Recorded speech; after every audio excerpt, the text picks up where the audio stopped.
Welcome back to Take Care with a Rowing Therapist. I'm your host, Danielle Waagmeester.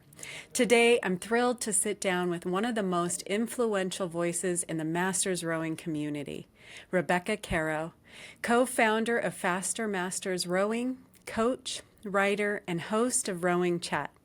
Through her work, Rebecca has empowered rowers around the world to train smarter, recover better, and row faster at every age. She's built an incredible platform that combines structured training, mindset, and community, helping Masters athletes rediscover their speed and confidence long after their first decade in the sport.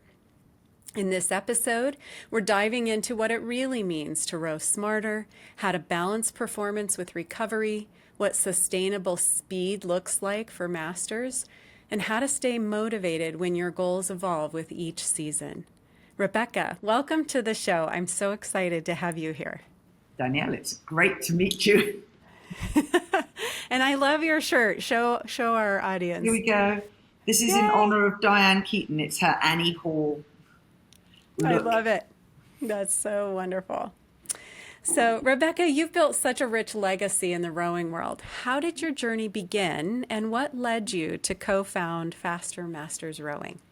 Well, firstly, thank you. And secondly, I'm way too young to have anything called a legacy. It's a bit like having a boat named after you. You kind of assume you must be really old or dead. That'd be great.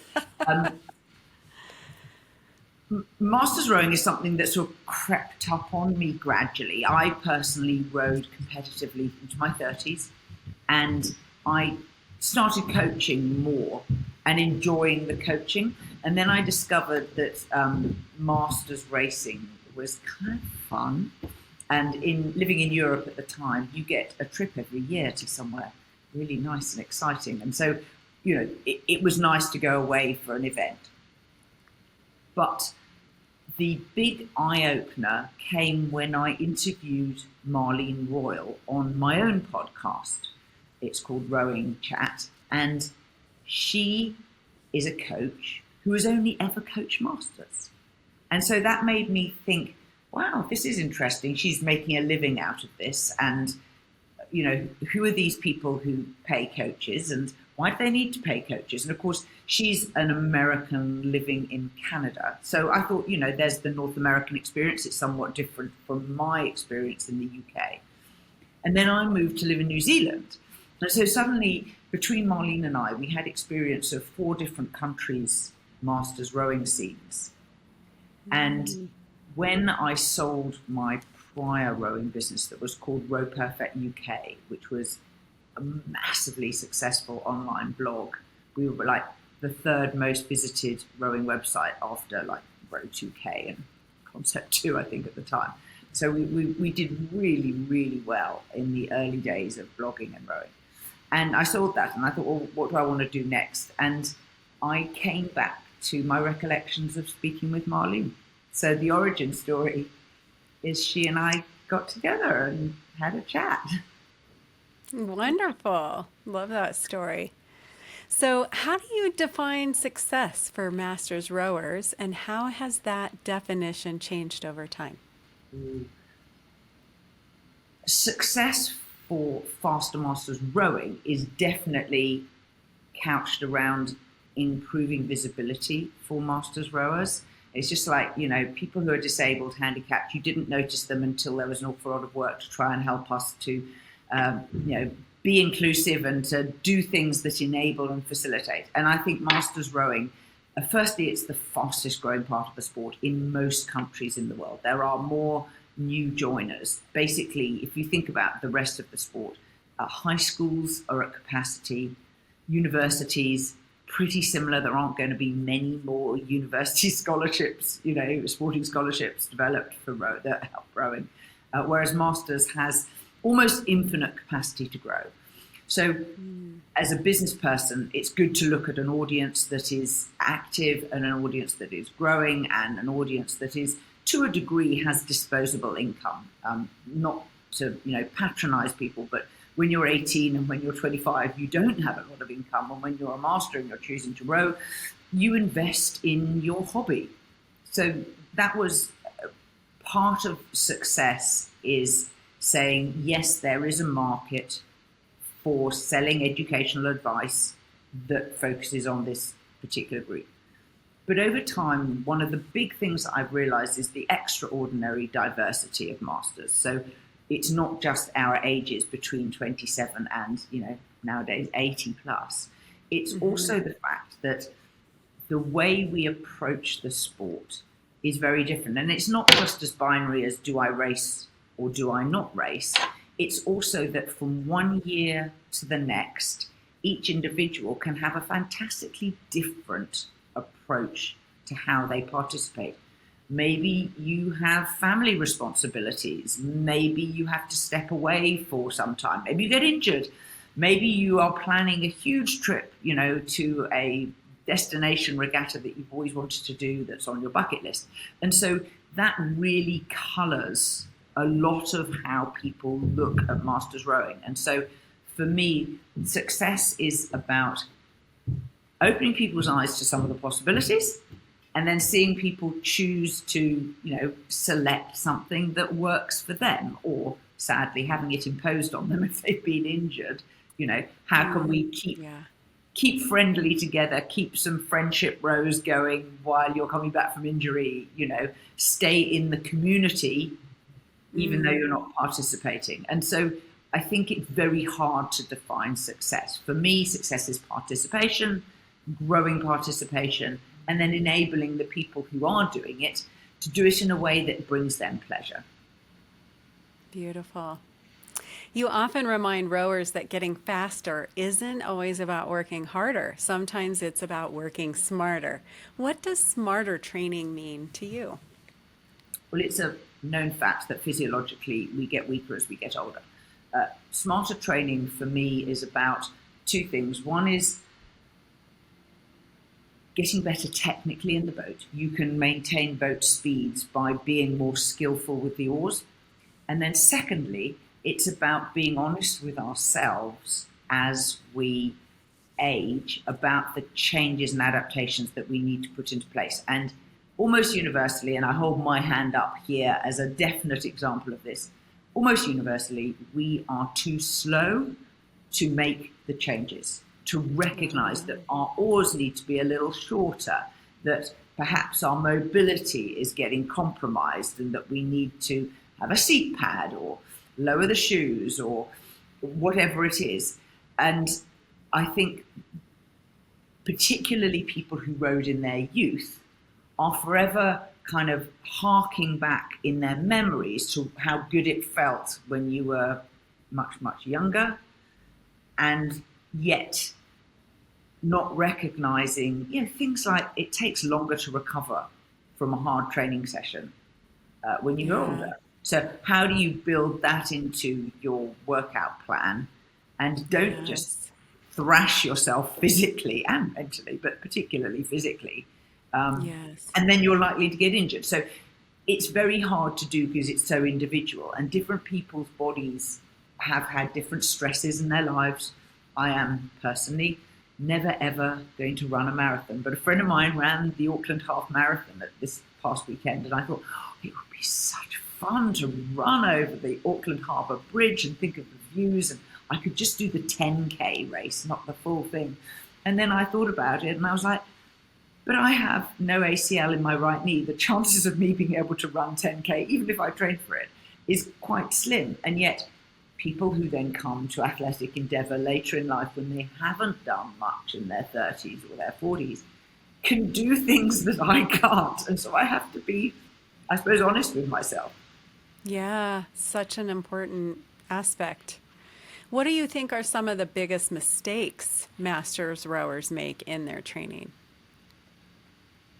That's quite hard to answer because there are two types of masters rowers. I think people who rowed in their youth and learned when they were younger, and people who were learning as older people. And it depends. A mistake is about judging people against a criteria which I set. So let's be clear, this is my criteria. I think every masters rower, regardless of who you are or how you row, should endeavour to row technically well, because the boat runs better, it feels nicer, that in itself gives pleasure and a sense of achievement. And the second mistake is that I think we train without a training program. The benefit of having a plan of what to do is not just when I arrive at the boathouse, we don't spend 10 minutes going, well, what would you like to do today? Should we do this? And I quite enjoyed that. And, the loudest voice wins. But actually to have something that is designed physiologically to suit you and what you want to achieve, and recognize, of course, this fitness rowers who do not race, they get programs too. And that your reason for rowing might be fat burning. It might be fitness. It might be building your endurance. It might be building your technique blade work skills. There are many reasons and focus points that can be built into a training program. So for me, and yes, I do sell training programs, but for me, not having a program or not following a program means that you miss an opportunity in your workout to advance yourself and to achieve some of the things that you probably should have articulated about, why am I rowing? Why do I want to? Yeah, so important. It makes me think of that quote, that goal that's not written down is just a wish. So having that structure is really kind of important to guiding you to get where you want to be. I had a vase in my bedroom when I was a youngster that was said, success comes not by wishing, but by hard work fairly done. And that was written, it was a Victorian vase inherited from my grandparents. But beautiful sentiment and a fair representation. Yeah, absolutely. So how can masters balance technical improvement, strength training, and recovery without feeling overwhelmed? Depends on your age, to be perfectly honest. Depends on the amount of time you have during the day and the week to train. It depends what you want to do. When people first start, if you can get people to do a workout twice a week in rowing, I think that's great. As an aside, there is a well-known rowing business that published a free training program for masters, and it did novice or beginners, an intermediate and an advanced. And their beginners program was 5 days a week.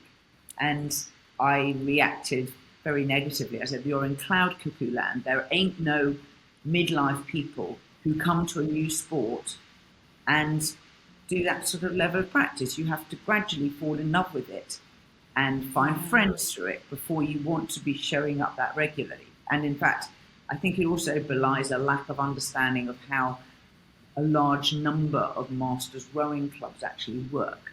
In practice, you turn up as often as you want. You don't have to show up for every practice. Yes, you might have to when it's your learn to row class, because it depends on having 8 people to get into the boat. But once you're past the very, very beginner stage, there is flexibility built into how masters rowing clubs generally run and organize themselves because of the life commitments of their members. Whereas the person who wrote that program did not understand that. And so I rejected it sort of mentally because I felt that didn't show an understanding of what people really, really need.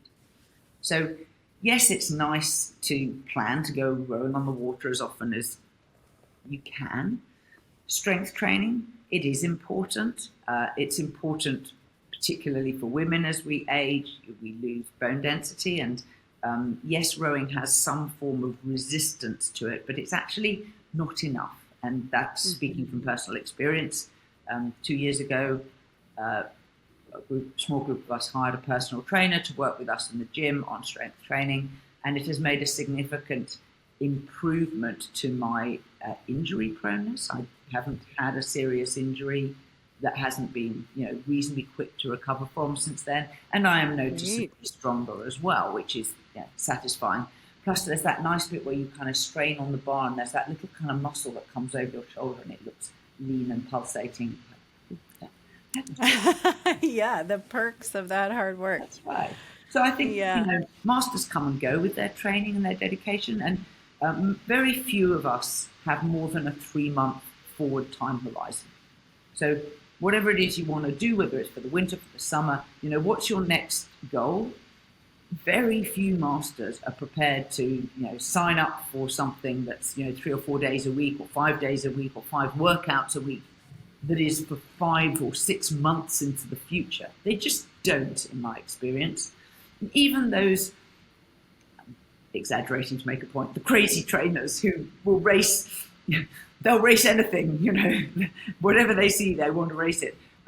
Even they who train really consistently often spend a lot of time just doing steady workouts, not, even a planned, particularly moderated session planned by a coach. And I think, that's a critique on them, but they will train consistently and regularly because it's part of their mental makeup. I mean, for a lot of them, there's a lot of stress management. And so rowing de-stresses and makes them, gives them good feelings of having control and agency over their life, which is, if that's important for you, for heaven's sake, go do it, And so people make time for what they want to do. But I think a lot of masters don't want to be on the water 4 or 5 times a week unless they've got a specific goal that they're working towards, which that facilitates. So what do? You balance what works for you and go try some different things. Try it for 8 weeks. Anyone can do anything for 8 weeks. And at the end of it, did I enjoy it? Did a change happen? Or do I want to choose a slightly different path? And as a coach, in a way, I don't like that because it means you're not being consistent and then you get less fit and then I have to get you fit again and you lose your blade work skills because you've been off the water and do you get them back again? And, there's an awful lot of things that as a coach you go, actually, it would be really nice if you just continued training twice a week. Then I wouldn't have so much work to get you back up to speed again. But I try to be respectful of other people's choices and to work with how they are. And there are coaches who say, I really only want to work with, preset crews. There are lineups that are consistent, and so I can really feel that I'm advancing them with each practice. And there are other coaches like me who are slightly more relaxed. I will kind of take anyone who comes and try and do my best for them. However, you recognize that often a crew feels held back by the least skilled person in the boat. So again, that's a consideration. Yeah, helpful to think about. I think about in my own club some of the challenges, right? If people are preparing for racing season and they've got so many lineups and there's so many days and trying to figure out which plan to go with, because sometimes people have different training plans, and incorporating that strength workout in, I know it can be a lot to juggle. No question. Yeah. So you've worked with so many athletes returning to the sport later in life. What's your favorite story of a comeback or transformation? I don't really have one because I don't, in a strange way, I don't have because my program is remote and it is self-guided and you download it. I don't have day-to-day anecdotes particularly. I have hugely enjoyed seeing people like Anne Marden, Anne Granger, come back into the sport. She was an Olympian, successful US single sculler, had a very high-powered career in the City of London, and has more recently come back into single sculls racing and is still proudly racing in her 1983 Van Dusen. It's not quite a wooden boat, but it's, she's like, no, I don't need that new, I've got new oars, but she's, I like my old boat, and I'm happy rowing in it. And, she has a training discipline that is incredible. I mean, she is a very motivated, a very strong athlete as well. And she's jolly well gone and made it work despite commuting back and forth from the UK to the USA with an elderly and somewhat infirm mother.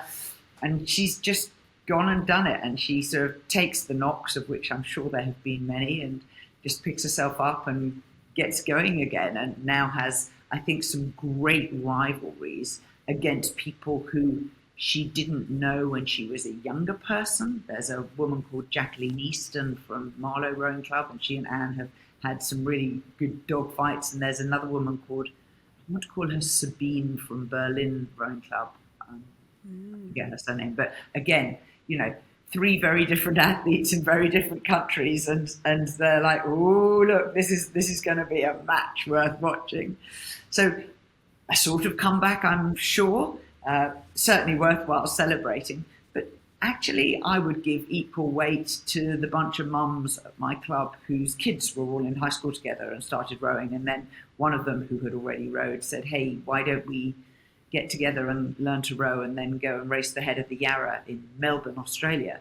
And they did. It took them 3 years and a bit of COVID delay, and they did it. Awesome. Love stories like that. You emphasize recovery as a performance skill. What does effective recovery look like for masters rowers?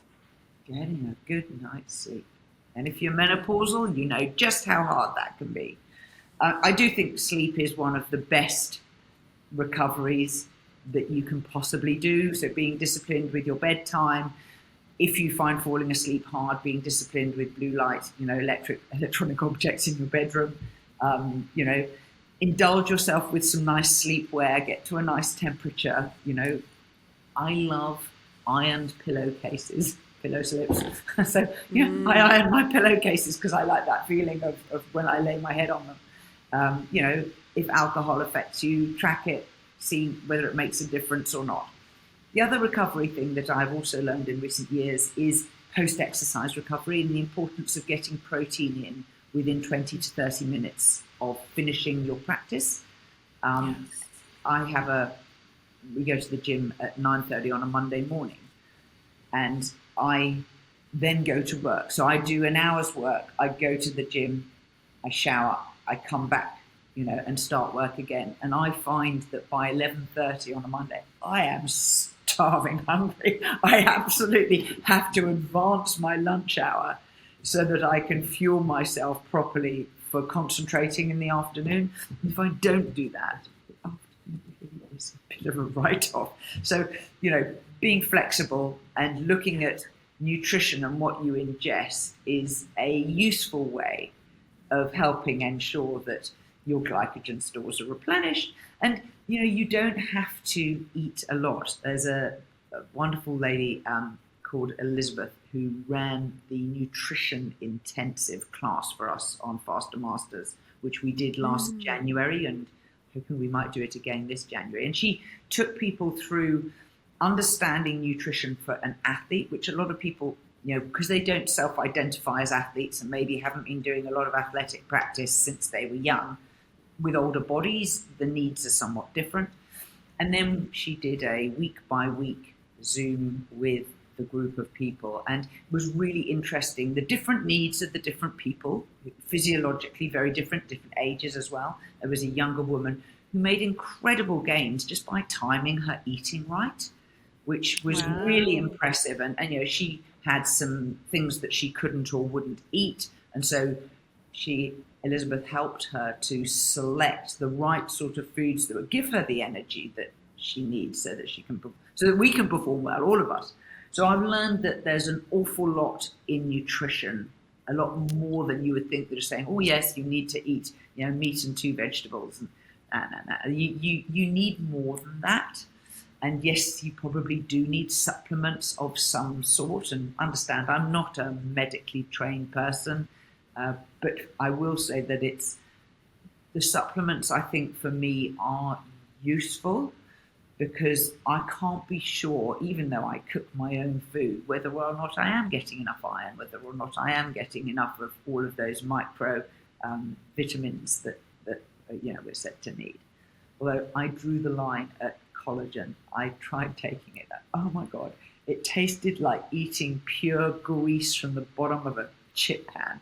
I just decided life was too short. I could do without that, and my skin elasticity maybe is suffering. But yeah, and I don't know about the current research, but it seems like the last time I looked at it, it's not necessarily strong evidence pointing to that it's beneficial. Elizabeth Avery was the dietitian that we worked with, and you can find her on Faster Masters Rowing. Okay. A lot of stuff we leave it recorded so that you can just watch it any time. Great. That's wonderful, because I agree with you. I think there's a lot of support that we can gain from looking at nutrition. So super helpful with that. And I'm so grateful that you brought up menopause. Because there's a lot of conversation about it right now. It seems like we get some conflicting advice. I recently heard another fitness expert saying, that women don't need as much of the zone 2 steady state. And, you hear a lot of other people saying that's not true. That's an important part of cardio base. So just a lot of different thoughts out there on this. I noticed myself learning how to balance that recovery. My first clue was like my Garmin telling me, I needed all this recovery time. And I'm like, where's this coming from? And I realized it matched kind of how I felt. And it was hard sometimes to bring that recovery in and to really honor the need for rest because my mind was so trained to go, go, go. So I'm just wondering how you see the changes impacting Masters women in particular, and any thoughts that you have to encourage us that are in that chapter. Or the things that I personally love seeing people do is mobility before getting in the boat. You're standing around in the boathouse waiting for people to arrive. Swing your legs, swing your arms, touch the floor. Do some body rotations. There's a free download you can get off our website of a warm-up routine that you can do on the land. Just, it really does help you to free up any sort of stiffness that you've got overnight, which is quite natural as you age, before you get into the boat.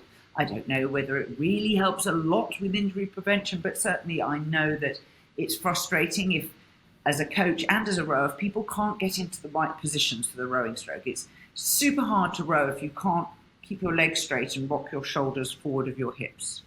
It's super hard if you've got too much of a belly to be able to keep your legs parallel as you roll forwards. Or, you might have had a knee replacement and you can't get one of your knees past 90 degrees. Well, what can we do to help you still row a long stroke even though you are movement impaired, through life?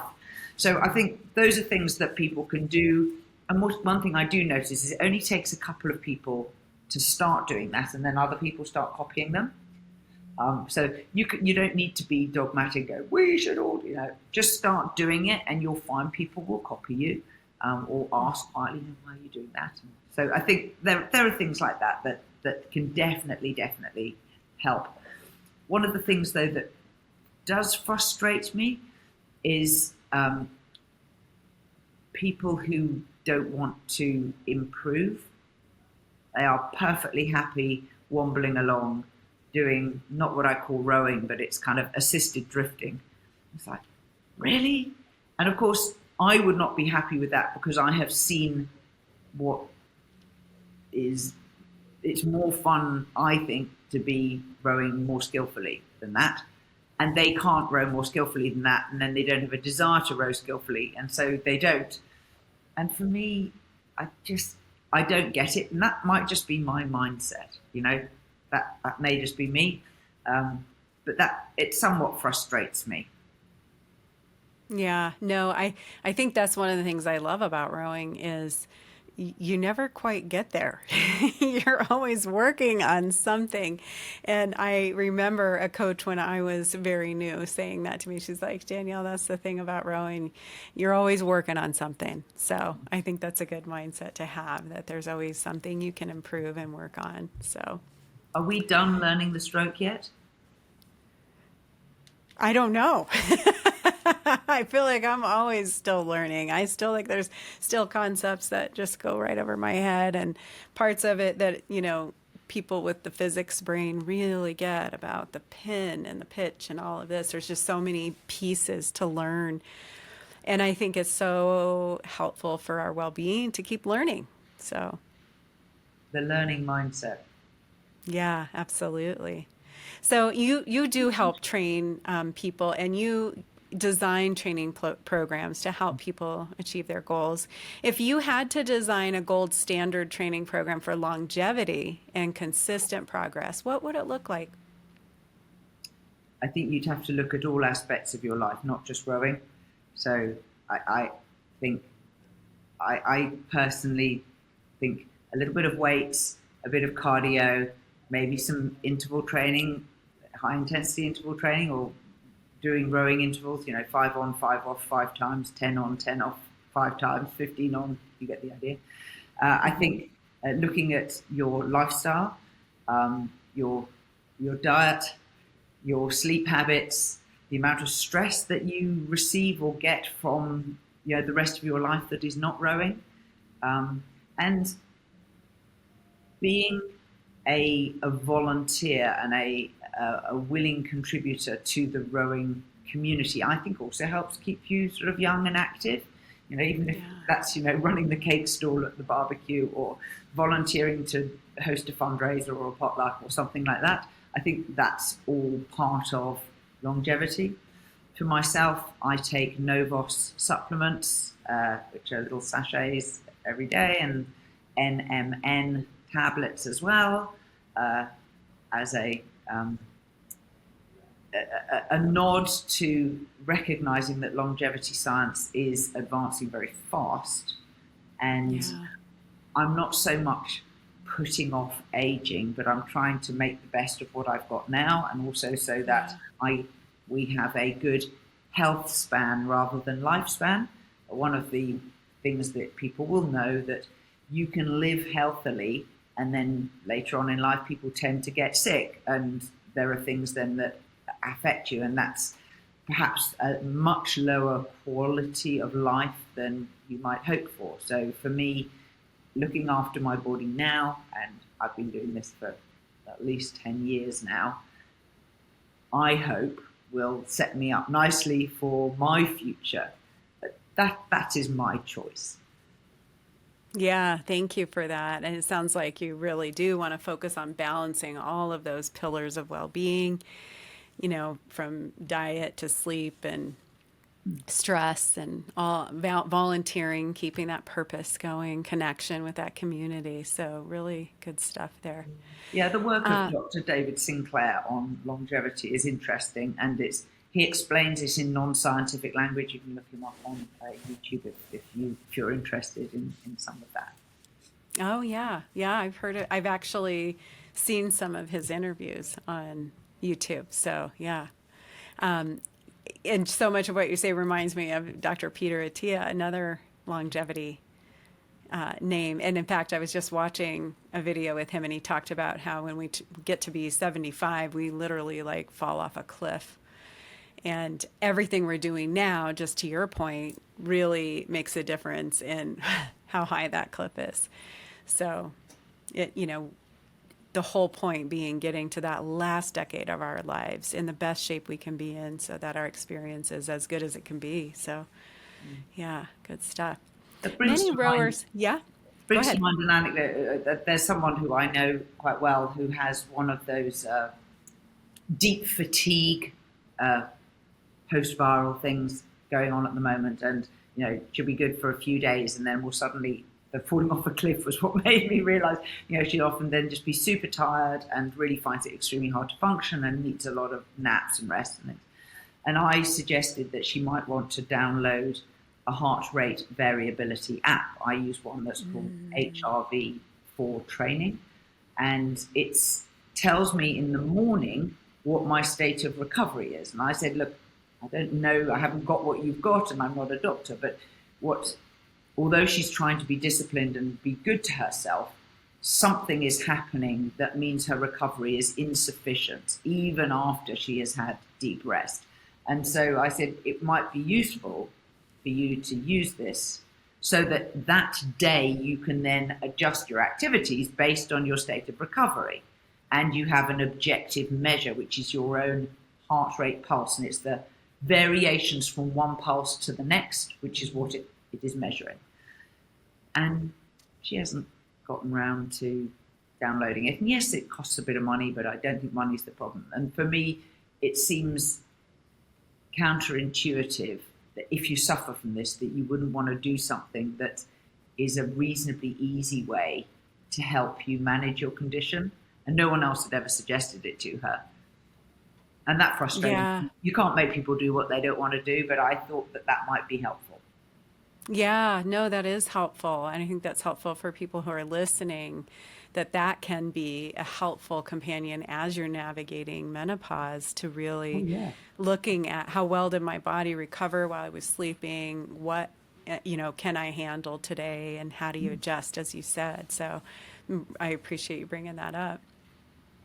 Many rowers struggle with confidence when their performance changes with age, kind of in line with what we're talking about. What advice do you give them to help them redefine that success? I literally wrote a newsletter on confidence last week, and it the things that inspire me when I write the weekly Faster Masters Rowing newsletter come from a lot of different places. And this came from my university magazine, and it's a woman who is a sports psychologist. There was a photo of her with Magic Johnson. It's like, who wouldn't want to do that job? And her job, mostly with elite athletes, is about helping them overcome mental blockages and how a lot of your performance at the for anyone, a lot of your performance at the top end when you are performing well is to do with your state of mind as much as your state of body. And limiting beliefs in your mind are things that I think are worth challenging. And she mentioned that confidence is overrated. Yeah, sure. We would all love to be sitting here going, yeah, I'm super confident that I know the answer to the next thing Danielle's going to be asking me. But actually, particularly in rowing, you don't actually need confidence. Yes, if you've got it, that's nice. But what you do need is good process goals of how do I row? How do I sit in a boat? How do I strap my feet in? How do I put my oars in? How do I do a pick drill? I know how to do this. Do I know how to do this well? Could I make the way I do this better? And then because you can then execute it to a high standard, the very simple things executed well give you a solid platform that can then lead to superior performances, whether you're racing or not racing, as we talked about earlier. And that is what can give you confidence. So confidence is not I can do this sort of mindset, which can stray into arrogance. It's about knowing the basics and executing them to a very high standard. Everybody can be more skillful with the timing of their oar in the boat, with the timing of following the elbows of the person in front of them in the boat, with ensuring that when the coxswain calls for you to lift the boat, you all do it at exactly the same moment and you all make the same press overhead, if that's how you carry your boat, symmetrically with both hands, and you wait up there until they say split and you divide and put the boat on your shoulder. Little things like that executed to a high standard are the sort of things that I'm talking about. So I would not suggest people go out and seek confidence. What I would suggest is they go out and seek technical proficiency in the things that surround rowing for them or workouts.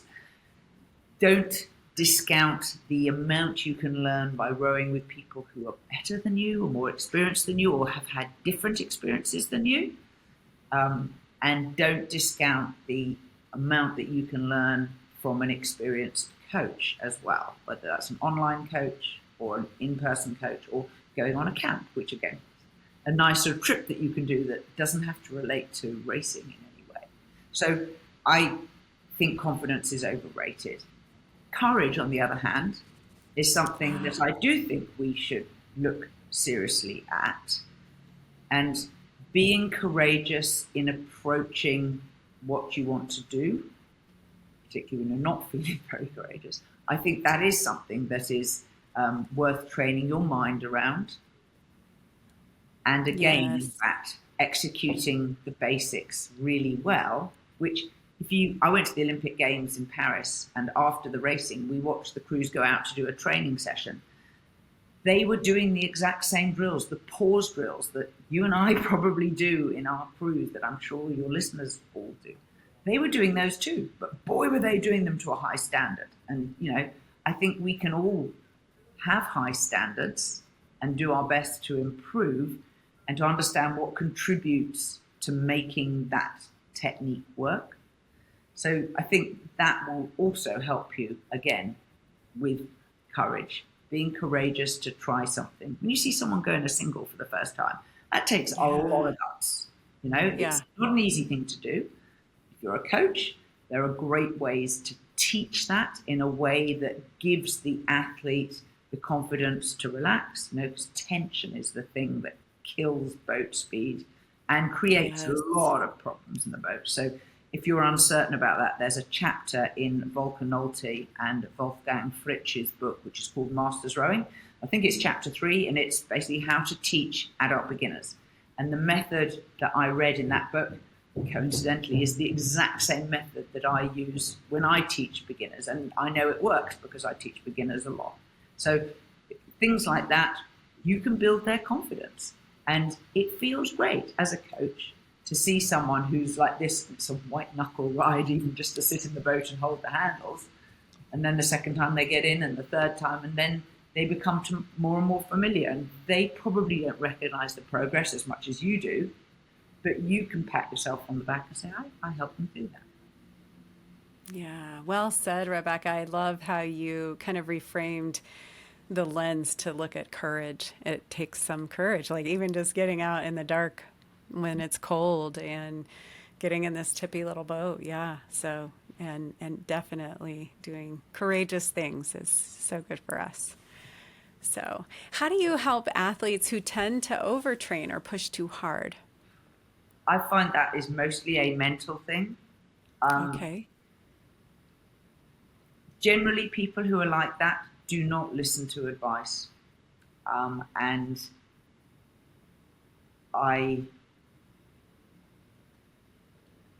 some of them are clinging on to mental reasons that they're like a child's kind of security blanket and sucking your thumb. That they train because it gives them something.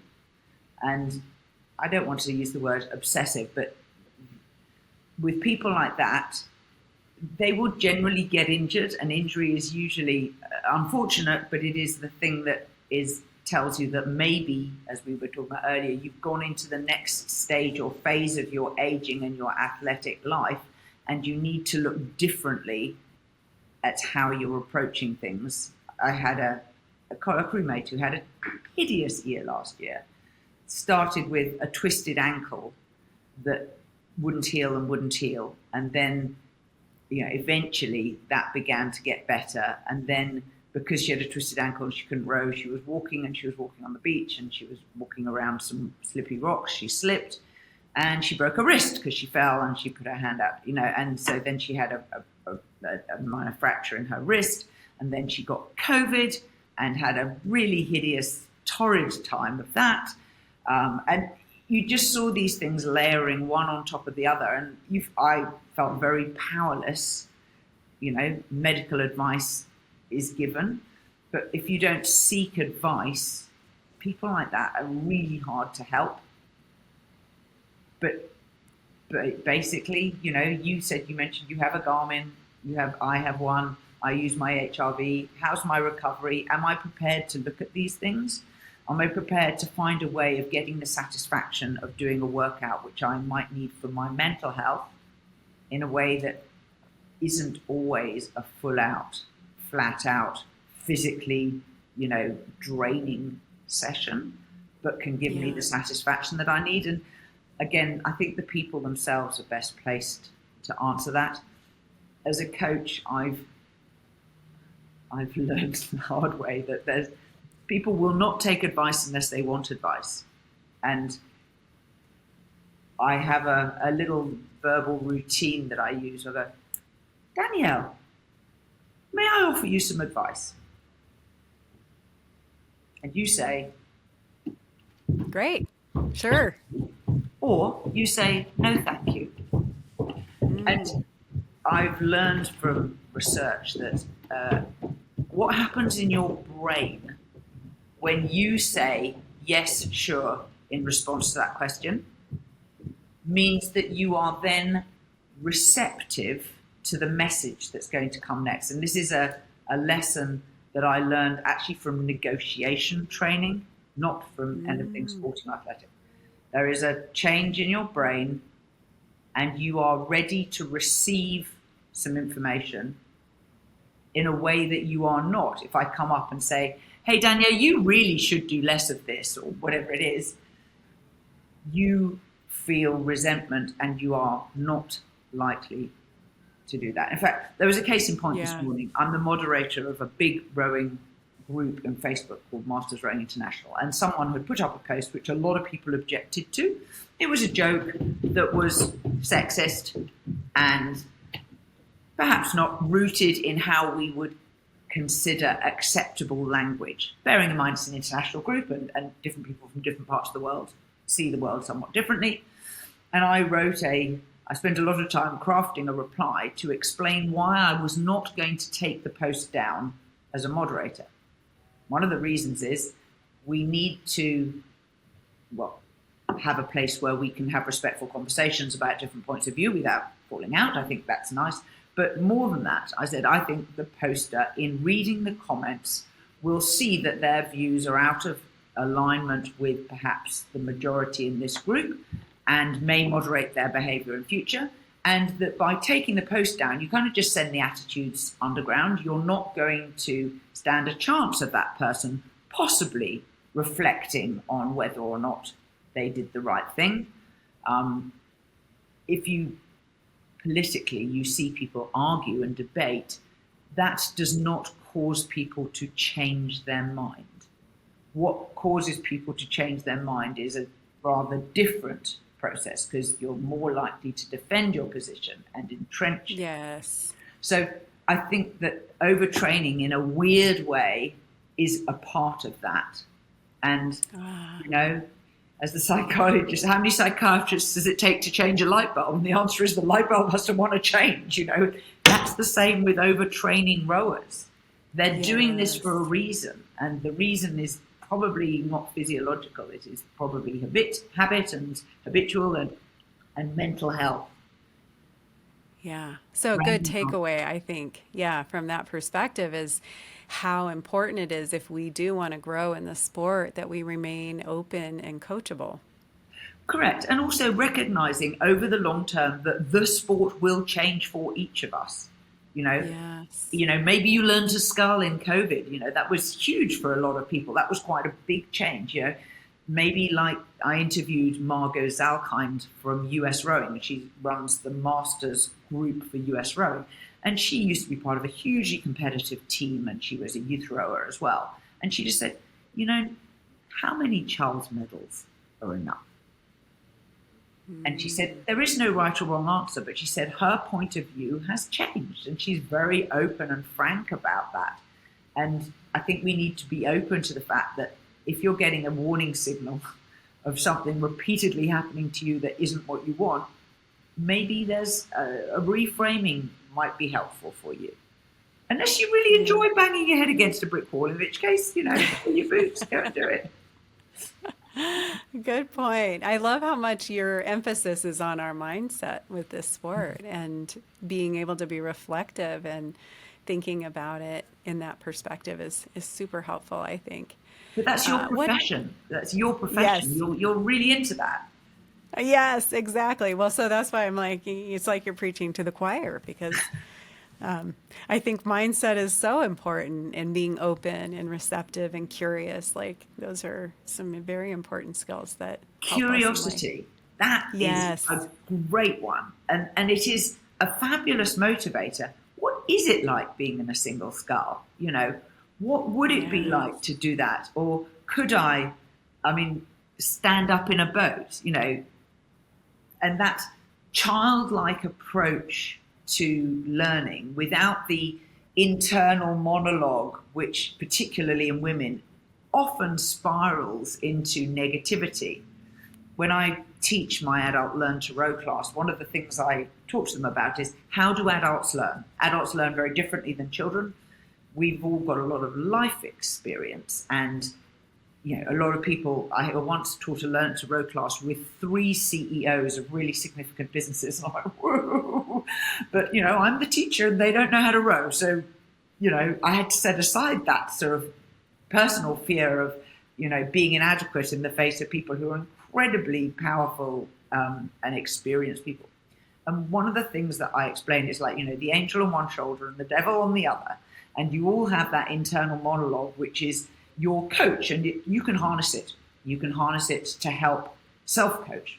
But one of the things that happens is that it tends to put a quality value judgment on what you do. So you fluff a stroke and it goes, oh, whoops, you fluffed that stroke. And then you fluff another one a little later, go, oh, you've done it again. And that can quickly become, you're a bad person. You're never, ever going to learn how to do this. You keep fluffing strokes. And I encourage people to approach their internal monologue coach with a scientific view. So it is that the correct movement that we are seeking, as I understand it, or is it not quite right? The answer is either yes or no. There is no value judgment on top of it of good or bad. It's just, did I do it? Did I not? I am the scientist wearing the white coat in the laboratory. If I did not do it, can I make a small adjustment so that I get the movement back to the way it should be? Yes. Is it now right? Good. Carry on. If I did it and it's right, good. I don't need to change anything. And that neutrality and lack of emotion is very hard for adults to bring, because no one can learn to row from a book. It's like learning to ride a bicycle. You can't learn it from a book. You have to get on the bike and give it a go, and you'll take a few tumbles.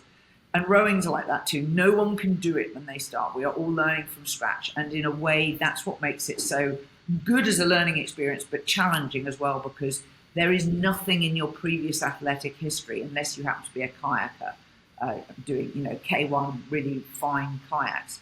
There's very little that will give you any help whatsoever. So we all start from the same base. And that's nice because it's a kind of great leveler, but it's also not nice because it makes people frustrated and feel in a place of uncertainty. And as adults, we're very rarely in a place of uncertainty.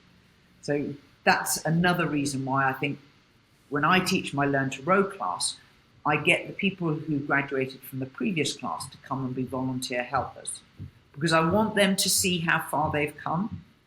And for them then to be able to communicate with the current class and say, look, don't worry, I was here, but it was only 6 months ago, and now I've gotten past that, and you will also get past that. And it's a much better message than I can give as a really experienced rower and coach, because some of them may never get as skilled as I am, and so it's not an authentic message coming from me. Yeah, beautiful. That kind of goes into my next question. I was going to ask you what role community and accountability play in sustaining motivation over the long term. As I said earlier, I don't think there is a long term in a way, in that constant goal setting and 5-year plans, whatever. I think it's nice to be in a friendship group. I've definitely seen a lot of people come to rowing when they have been personally in a vulnerable emotional state. They've just had something really bad happen to them, and I have seen them heal visibly by being part of a rowing club. I have many examples of that, and it's also particularly the female side of, the support that you get if your friend of yours has breast cancer, and the sort of support groups. Women are very good at that. Men perhaps slightly less so, but, I think a lot of men in rowing clubs hugely enjoy the male company, and that is definitely to be encouraged, because in a weird way, once you're out on the water, you're kind of in a safe space. There's just the 2 of you or the 4 of you, and if someone wants to say something, they can, and they know they're amongst people who are likely to have a similar mindset. So I think these things don't happen by chance. You do need to engineer boundaries of how to make them work. So in a masters club, having social functions and fundraisers is a great way to do some of the nice stuff that's not about rowing. But also, I think there's a place for I wouldn't call it accountability partners because, to be honest, unless you want to be a seriously high achieving, racing crew where you want to be sharing your erg scores with everyone, which for some people is just too vulnerable. They don't want to do that sort of thing. And again, as a coach, it's frustrating. I set up an erg session and diligently turned up specifically for a group of athletes who are training for a race, and most of them don't show up. And don't take it personally. They, their lives are what they are, and those people won't probably even be sharing their scores with other people within their crew. Whereas, the competitive me in my competitive crew, we would totally find that acceptable. Like in lockdown, a few of us had ergs at home, and we used to message each other. Right, we're going to start the workout. 8:30. Okay, 8:30. And then, in order to prove we'd done the workout, we would take a photo of our hot and flushed faces and share it into the group. We didn't always show them the screen of the workout. I did the workout. I look terrible. Oh, that's good. That accountability definitely helps. Well, yeah, I think people come and go in rowing as well, and you just have to accept that, whether it's someone moving house or retiring to a different location, they might join a different club, or their enthusiasm for it ebbs and flows.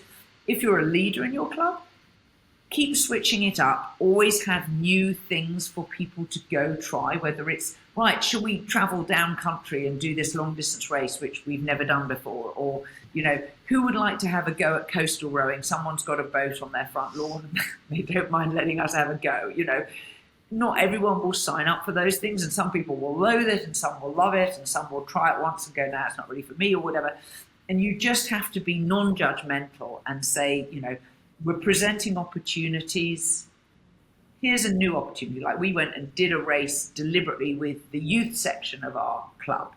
And that's kind of nice because quite a few people are parents, so their kids were there as well. In fact, masters and juniors make very good kind of, bedfellows is perhaps the wrong word, but, collaborators, because often they both do 1K races, particularly the younger juniors. And often, the parents want to go to the regatta to see their child row.